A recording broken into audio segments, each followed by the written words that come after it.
Vous êtes sur limamiti.com, l'actualité des stars, people, divertissement et faits divers au Sénégal et en Afrique. UMS Télico rempli de 2 pour le président de l'Union des magistrats du Sénégal. Les coulisses d'une réélection. Enquête rapporte que ce matin, que si l'Assemblée générale a salué le travail du bureau, des critiques n'ont pas tout de même manqué sur la foi de ses sources. Le confrère relève que certains intervenants ont déploré les sorties intempestives de ces derniers à la presse, lui rappelant le devoir de réserve sans laquelle le corps de la magistrature pourrait être fragilisé.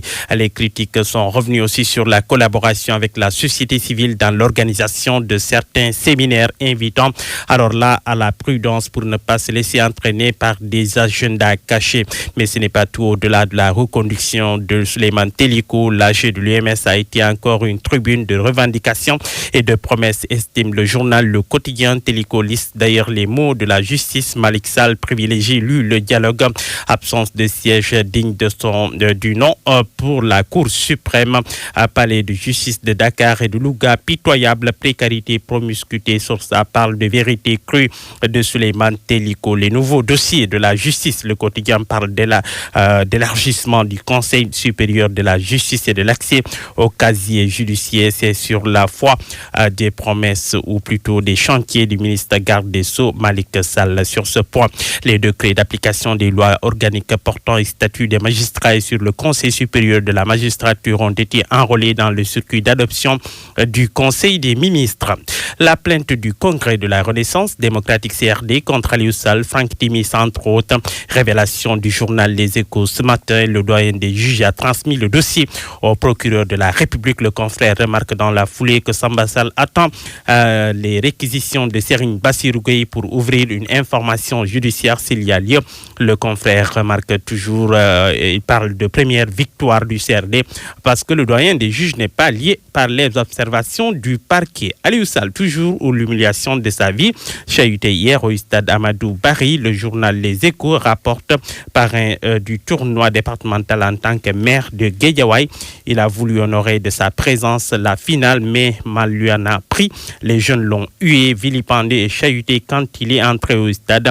Le frère du chef de l'État accueilli par des Sounou 400 000. Pendant ce temps, l'opposition, elle, affûte ses armes. Le journal LAS révèle ce matin qu'Abdoulaye Wade remobilise les troupes. Consultation tous azimuts.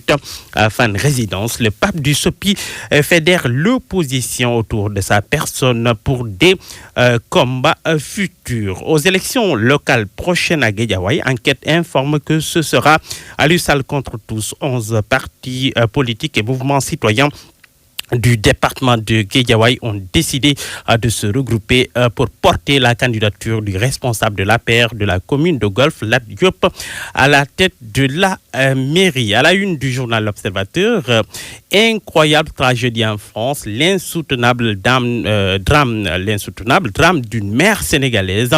Son ex-époux tue ses 2 enfants de 6 et 7 ans, traumatisés. Fatou Kinefal interné aux urgences. Le confrère nous dit comment cette dame a appris le meurtre de ses enfants, les péripéties d'un mariage qui a viré au drame, l'ambiance au domicile des Fala Tambacounda.